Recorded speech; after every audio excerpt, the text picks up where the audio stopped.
I wanted justice for Mimi because during the time that I was in her space, I didn't feel like she was being treated fair in the friendship. Was O'Keisha controlling? Very controlling. It's your girl, Mrs. Tony Two Times, and I'm back with another episode of Hood Tales. In this video, let's take it to Atlanta, Georgia, to tell the story about two best friends and how years of friendship, or at least that's what it looked like from the outside, came to a fatal end. But before we get into this video, make sure you like, share, and subscribe. Make sure you turn on your notifications so you don't miss out on any future uploads. Also, this video is sponsored by me, Mrs. Tony Two Times, and my YouTube channel. Make sure you check it out and support me. I'll leave the link to it in the comments. Stay tuned until the end to hear the full story. All right, let's go ahead and get into it. We're often warned about red flags in romantic relationships, the jealousy, the control, the manipulation. But what about friendship? Friendship can be one of the most powerful forces in our lives. Our friends are the ones we tell everything to, the ones who celebrate us, support us, and sometimes even live with us. But not all friendships are healthy. Some are built on control, obligation, and emotional manipulation. What happens when the person you laugh with, cry with, trust with your whole heart slowly becomes the person who controls you, isolates you, and chips away at your freedom?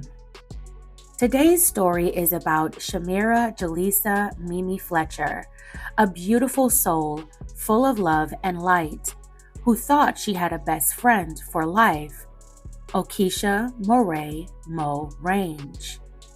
For Mimi and Mo, their friendship seemed unbreakable, but instead, Mimi ended up being best friends with someone who saw her kindness as weakness and turned their friendship into a prison.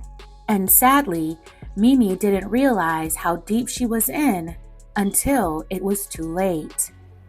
Shameria Jaleesa Fletcher, known to her loved ones simply as Mimi, was born on January 24, 1988, and raised in Fayetteville, Georgia. She was intelligent, warm, full of joy, the kind of woman who could walk into any room and make it feel like home. Mimi graduated with honors from Fayette County High School, and she didn't stop there. She earned a place at Georgia State University and joined the prestigious Alpha Kappa Alpha sorority, Eta Mu chapter. And not just as a member, she became president. That's the kind of woman Mimi was. Driven, accomplished, and deeply admired by her friends, sorority sisters, and family. She was the dependable one, the friend you could always call, the one who covered everything, made the plans, and showed up every single time. And she brought that same energy into her friendship with O'Keisha Range, known as Mo. But that energy Mimi brought, it wasn't mutual. Mo lived with Mimi at her townhouse in Atlanta's Sono neighborhood. They lived together for years. At first glance, their friendship seemed loving and loyal. Closer than sisters, they even called each other sisters. But people who knew Mimi said something felt off about her friendship with Mo. Mo didn't work, she didn't pay rent, she didn't buy food. Mimi paid for everything, paid all the bills, bought all the groceries. She was basically taking care of Mo. Now, some people fall on hard times, right? And friends help friends. But this wasn't the case. Mo was described as a freeloader. And what's worse, Mo didn't just rely on Mimi financially. She tried to control her emotionally too. Mo isolated Mimi from her family and other friends.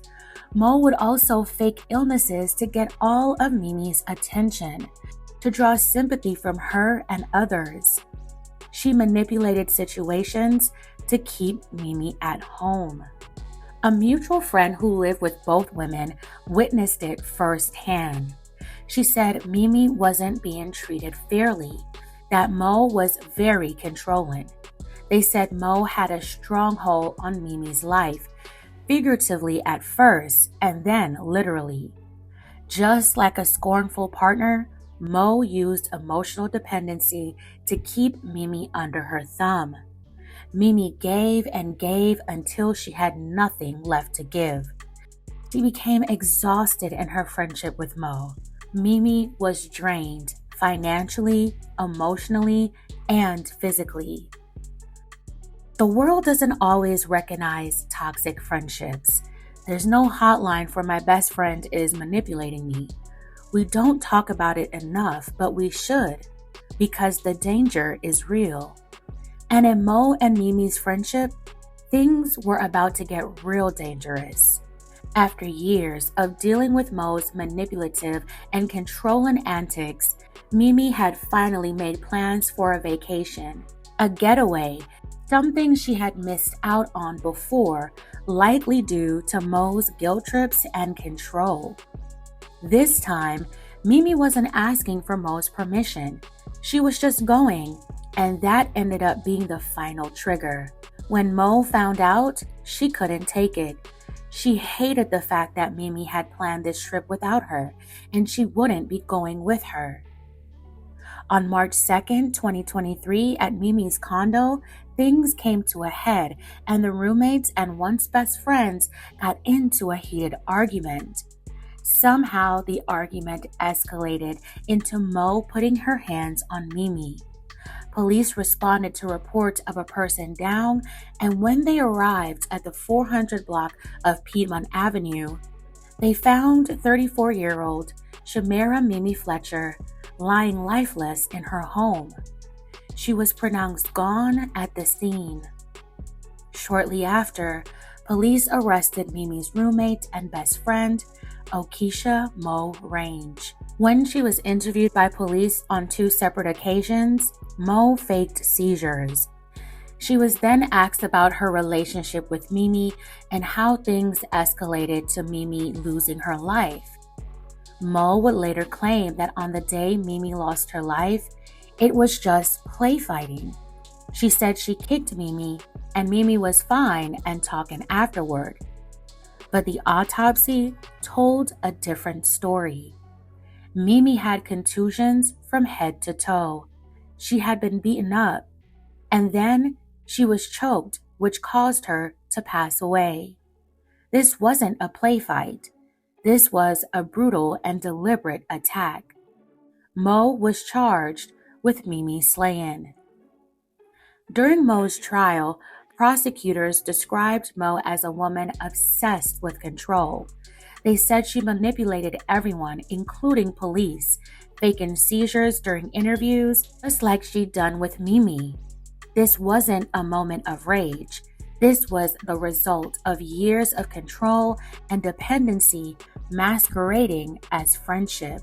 And when Mimi finally pulled away, finally took a step toward living for herself, Mo lost it. So she did the unthinkable. Mo's defense attorney maintained her innocence, saying she had no problem with the trip and that she suffered from real medical issues. But the jury saw through it. The injuries were too extensive, the pattern of manipulation was too clear, and the loss was too devastating. Mo, O'Keisha Range, was convicted and sentenced to life in prison without the possibility of parole. No sentence will bring Mimi back. Her friends, her sorority sisters, her family, everyone who knew her now live with the pain of losing a woman who lit up every room she entered. May Shameria Mimi Fletcher continue to rest in peace. May your story be a reminder that we should be surrounded by people who lift us, not people who trap us.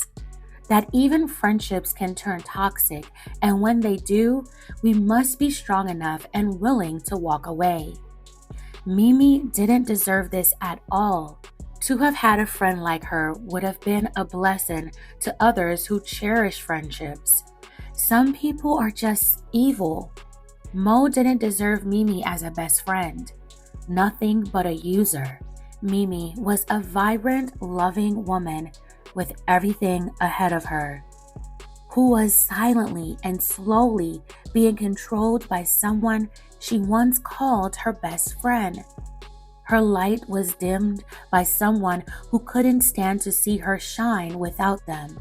This case is so horrifying, not just because of how Mimi lost her life, but because of who took her life. Her life wasn't taken by a stranger in the night. She lost her life to someone she trusted, someone who lived in her home, a woman who should have been her support system, but instead became her captor. And that's the saddest part, the part that hurts the most.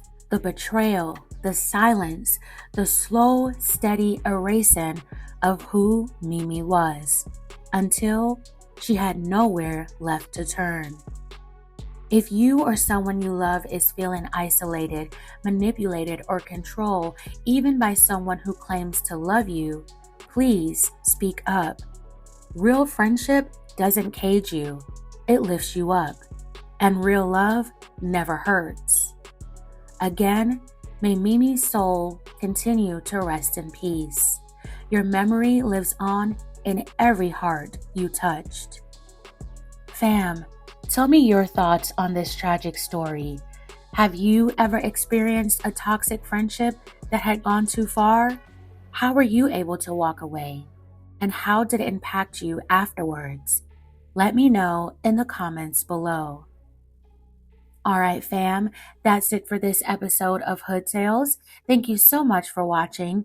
If this story moved you, consider liking and sharing. Subscribe for more stories like this and for the stories behind the headlines. Because behind them all is a family forever changed. This is your girl, Mrs. Tony 2 times. Until next time.